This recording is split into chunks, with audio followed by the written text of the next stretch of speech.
Hi, my name is Dee. And I'm Chris, and we are the Canine Experience.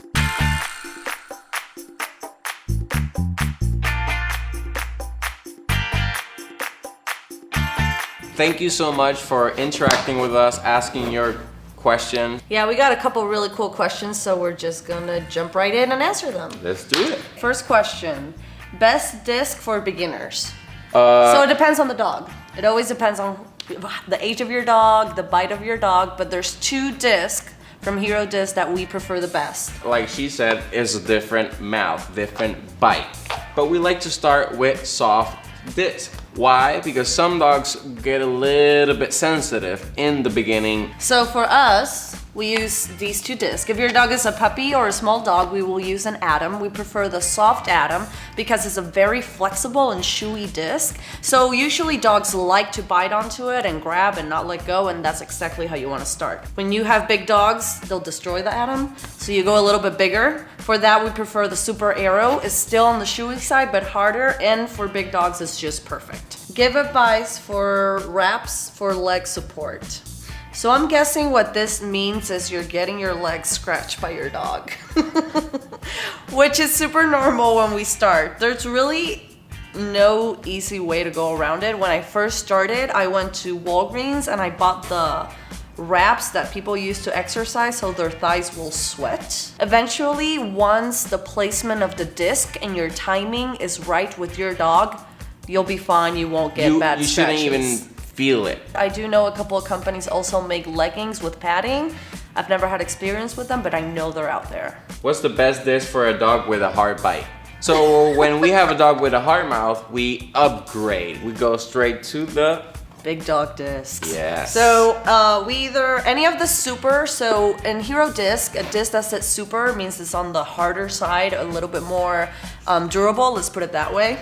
So for us, we like to use the Superstar because it's still a little bit chewy, but it's very, very durable, and especially for dogs like Bass that have a very strong bite, they'll last a lot longer. So Superstar is our favorite disc, but you can also try out the Superheroes are also very, very good. Big important thing, it doesn't matter the dog, a disc is not a chewing toy. So the disc is only out when you are playing with your dog. Otherwise, the disc is put away. Do not let your dog just stay there and shump on it because they will destroy it. Tips for building disc drive. My dog won't play along unless is treats involved. We have one of those. We have one of those dogs, and I've heard of a lot of stories that the dogs end up just playing without treats. I've seen it happen. You just have to be very patient and consistent. If your dog is starting and he loses the focus fast, then just time it. Bass was one of those dogs actually. So what I did was I put the timer for 1 minute. So I play along the day like 3 times a day, but it was just for 1 minute. And you're building that drive with time. So to start, what we would do, we have one dog that does not play unless there's treats involved. So what I started doing is I would teach what we call a force retrieve, which means you teach the dog to bring the toy to you in exchange for food. So you'll teach the dog that once the dog gets to you, you give the treat, tug with the dog or whatever, and then you do it again. Here's the thing. So you start with a treat after each retrieve, and then you slowly build it up. You give the treat after 2 retrieves, and then you give the treat after 3 retrieves, and eventually you'll work up to 1 minute or 2 minutes of play with your dog, and then at the end you'll give them the treats. What discs are good for going long distances? Some people feel comfortable throwing lighter discs. They feel with the strength and the spin can go further. What's your favorite disc to throw? For distance, for me, I need the heaviness. I don't know why, but I've been practicing a little bit more with the light disc. So the thing is that, yeah, you have to put the practice, and sometimes without the dog. So you have to go out there, practice. But it's all on you. Train your arm. The only way to Muscle figure memory. out, this is the way we did it, is try out all of them. Yep. Just work on your grip, work on that spin you have to put on the disc, on the how you move, you're letting go of the disc. All those little things will help you reach further and further each time. I wasn't able to go past 30 yards, and I've been working really hard on my toss and fetch by myself, 50 discs, 60, 70 discs in a session without any dogs. and now I'm going over 50. So it's just a matter of practice and what feel comfortable for you. For me, it's the Superstar. That's my disc of distance. You got to remember, it's not an arm thing. It's a body motion. It's a whole body motion. And once you connect all your limbs, your body, all those things with that throw, you'll get further. Any tips or resources on getting into competing in disc freestyle? You have to go out there, and even though it's a routine for your freestyle, which involves the dog, you have to practice without your dog. Aside from that, there is no clear-cut way to just get started. You just have to go to a competition, enter at a novice, and just go out there and have fun. Throw a couple of throws to each side, do a couple of tricks with your dog. What I love most about Frisbee or disc dogging is the community. They're very inviting, so go out there, meet the people. They will teach you and they will help you. That's the best way. Just go out there and ask. What one is the best for labs and does not hurt their teeth or mouth? I'm guessing it's a softer dog because you don't want their mouth to get hurt. So in that case, I would definitely recommend the Super Aero. It's still a sturdy enough disc that will last long enough. It flies really nice and it's a softer disc. Not only that, with practice, like those little steps, tugging, that encourage, and it builds that drive, it builds that heart, that bite. So it doesn't matter. Some dogs will stay on the sensitive side and you will still need to use soft disc, but some dogs with practice and all those little tweaks, they'll get into like, I want a more stronger Frisbee. And then you can upgrade to a Superstar. Which one is the best for practice? So we recommend you practice with your disc of choice. So again, you have to go through the disc and decide what works best for not only you, but your dog too. And that is the disc that you should practice with. We always try to have a stack of discs that are not touched by the dogs to practice the toss and fetch and our throws, because let's face it, once the dogs get a hold of the disc, they don't fly the same. Nope. So to practice new things and long throws, always try to have a stack that the dogs don't play with. Now, if you haven't never thrown a Frisbee before, I personally recommend a light one. Extras, airs. For me, it was A easier to learn the ropes with a heavy disc because it's a more stable disc and less vulnerable to the wind, if you put it that way. If there's a little bit of wind involved, then you have to be very precise on your release and how you grip that disc. It just means you need to try all of them. Yep. So yeah, because every person is different, every dog is different, every bite is different. So if you want to go on the lighter side, you could try an extra or an air or Sonic Extra. And if you want to go on the heavier side, there's always the Superhero, the Super Aero, the Superstar, my favorite, and the Super Atom, and the Supersonic. There's so many discs, so you just have to find whatever fits best for you. How do you get started in this dog? You have to get better by yourself. You can't go out there and throw crazy stuff for your dog since he is a beginner too. First thing we do is pick the right disc. Either the Super Atom, soft, or the Super Aero. Then after we pick the disc that's right for our dog, depending on the size and what you feel comfortable with, tugging. You engage in tug. Tug is one of the biggest thing on this that will create a relationship with your dog and the action happening right here next to you. After you engage your dog in the game of tug, you start with sliders. And a slider is when you throw the disc upside down. We throw it upside down because it's easier for the dog to grab by the rim. After your dog is bringing sliders, then we throw rollers. You grab the disc on its side, if we will, and then you just roll it on the ground. The dog will go after it, and the dog eventually will learn to tilt his head to grab it, and that helps in the tracking skills of the dog. It also builds drive. Why? Because it mimics a natural prey. You know, it's like a squirrel. It's something that's running in the ground, so it's to their height. From there, after a dog is tilting and actually catching clear rollers, you do take. So you just hold the disc out and let the dog just take it off your hand. And after you do all those steps and your dog is perfectly doing each and every one of those steps, then you do really, really short throws. And that's how you get your dog started on disc. Yep. How I teach my dog to jump in to jump into me and then grab the frisbee. First things first, if you want to teach your dog to jump in your arms, you start with treats. We usually start it with treats because usually disc dogs have a little bit more drive for the frisbee, so they're a little bit crazier and don't think. So just use treats and basically sit on the couch like Chris is right now. Up. And call the dog up on your lap, treat the dog on your lap, throw a treat out to the ground, and your dog will jump off and catch it. That's basically how you get your dog to jump on you. Then eventually, if what you're talking about is like a leg vault, you can start on your knees and just hold the disc a little bit out and your dog will jump on you and then just grab the disc. Everything starts with a simple take. We don't do or throw the disc until your dog is physically just catching it off your arm. Or has a basic understanding of what you want. Yeah. Who's your favorite disc dogger named Mike? Favorite disc dogger named Mike? Does it It recall? doesn't ring the bell. Is there a good disc dogger named Mike?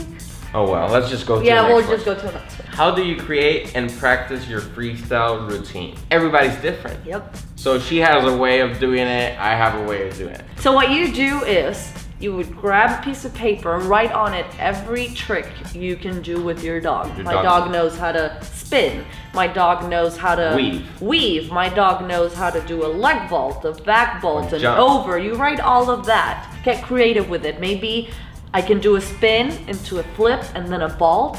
And then once you practice it out there are certain things you'll always find yourself doing back to back. Yeah. And that's how you start building a routine. For me, it's different. Why? Because it's called freestyle. It's free. It's gotta be free. I'm a little bit more, You want to do challenging stuff for your dog. So you don't want to always have the same in, spin, throw. In, spin, throw. Here's something very important that I think a lot of people don't address.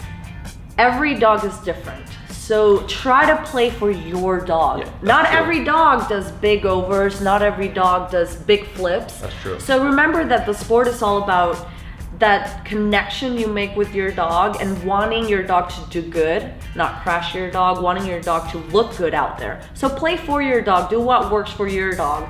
My best freestyle dog is not a jumper, does not do overs, so I just don't do overs in her routine.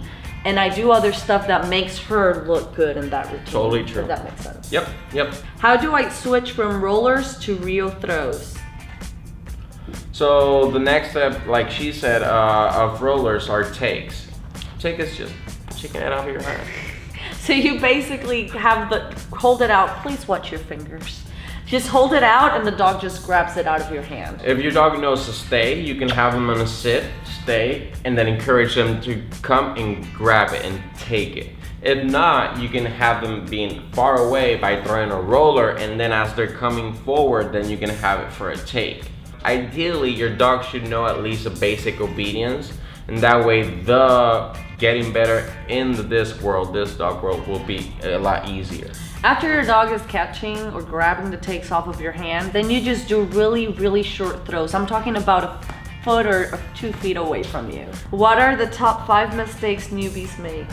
The Frisbee community is very welcoming, so if you have any questions, feel free to always go approach someone and ask. You are gonna need a tent to stage out of. Your dog is gonna need a kennel. Why? Because you also wanna have fun and enjoy the competition. And if you have your dog on a leash, not all dogs are friendly. You won't be able to approach certain people. Your dog might get really excited and then you're struggling to keep your dog calm. So basically the best way is to have a kennel for your dog. Water for your dog. Just have the basics that you'll need for the competition. Leash, your dog always on leash. Yes. Super important. No flexi leads, an actual leash. Another thing is very important. If you're going to play, please, before you enter the field, make sure the dog that was before you has left the field completely. Can you think of anything else? Not really, because Bass is not really helping. Another thing, not all dogs are also people friendly, so don't go approach any dog to go pet it. You know, people are very sensitive about their dog because they're competing, so always ask. And if you have any questions, always ask the host of the competition, the club. Everybody will be more than happy to help you out. How do you create and practice your freestyle routines? We don't practice freestyle every day. I feel it's hard on the dog to be jumping and flipping every single day. So we'll switch between toss and fetch and freestyle. I've learned the hard way that just like freestyle, toss and fetch is as important, if not more. So take time to work on that too. Once your dog knows how to flip, once your dog has a basic idea of those tricks, it's more about you placing the disc in the right place. Your dog only has a certain amount of flips in his lifetime. So you want to prolong your dog's physical ability and all those things as much as you want. Also keep this in mind. Once you teach your dog to do something or go through a certain sequence, your dog really knows it. It's all up to you to practice by yourself in that placement. Yep. If you place it right, your dog will catch it. There's no need to go out there and practice flips 100 times if your dog already knows how to flip.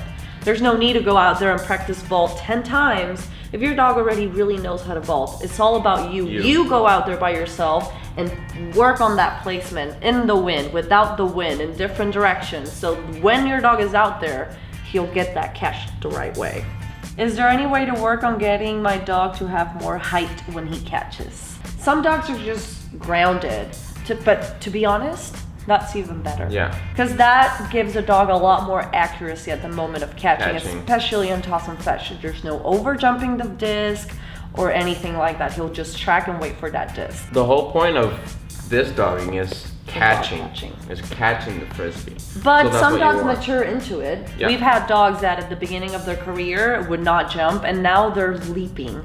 And also keep in mind, it depends on the space you're practicing or playing in. If they see a wall or something close to them when they catch the disc, they won't jump. So sometimes you go to a big open field and they'll jump. Another thing you can do is incorporate agility jumps and just work on those. Have your dog jump over the agility jump and catch the disc off your hand. And that will work on a little bit of rear end awareness, and it'll help your dog to leap a little bit more. Okay, how do you get a good recall and keep interest in new environment? First things first, your dog has to be solid in your backyard. You do not expose your dog to a new environment until it's completely engaged with you in an environment that's completely controlled. Secure, yeah. Once your dog is doing that, I would personally go with somebody to a new environment and either have your dog in a kennel or have somebody hold it and you play by yourself. Don't go out there and throw bombs if your dog was catching bombs in your backyard. We're close to you. Yeah, threshold. On a leash. Yep. And really short period.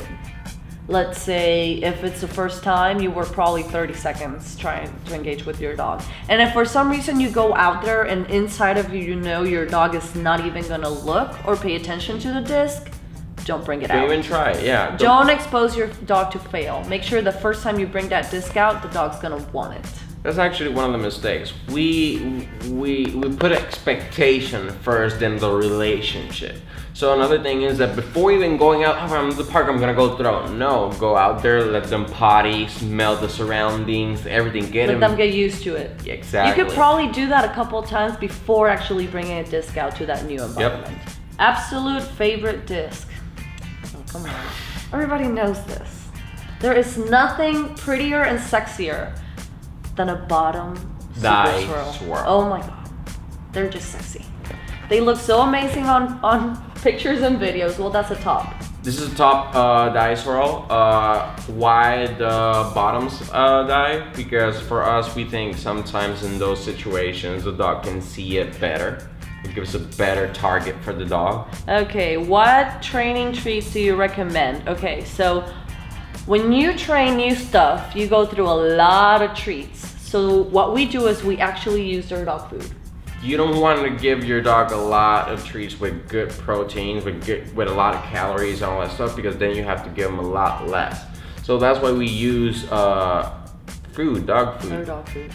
So right now we use from Family. The formula we're using is 4 stars. So we basically just grab their kibble and that's what we use for training. Important, that amount that you used for training, you will subtract from what you feed your dog. In this dog, it is very, very important that your dog is in a good ideal weight and fit. Otherwise, your dog might be prone to injury and could get hurt doing a flip or a vault or a jump. Which dog breeds are best for disc dogging? Okay, this is my personal belief. I feel every dog is an individual. So I think you could find a disc dog in every breed that you would like. Here's the thing. you ideally will evaluate this dog before adopting it or, you know, getting it from a breeder if that's what you want. Research. Every breed has its own traits. We have a Dutchie, we have an ultimate mutt that's like a Chihuahua, we have a Border Collie, we have Pit Bulls. So all our dogs are basically different breeds and all 10 of them play disc. Where did you get those awesome pink shades? Our good friends from Hero Disc. Yeah. They spoil us with Yeah. really cool stuff. Where did you get your dogs and what's their backstory? Whoa. All the stories of our dog are in our website, thecanine.experience.com. So if you really want to, we also have blogs and we have different stuff that you can learn from. We also have where we're gonna be and where we're gonna go. We have where you can get a hold of our sponsors. We have 10 dogs, all different breeds. 8 of them are rescues. Go on our website and check them out. Thank you all for tuning in, sending all these amazing questions and participating in this. We'll definitely be doing this again. And remember, Make your dog a hero.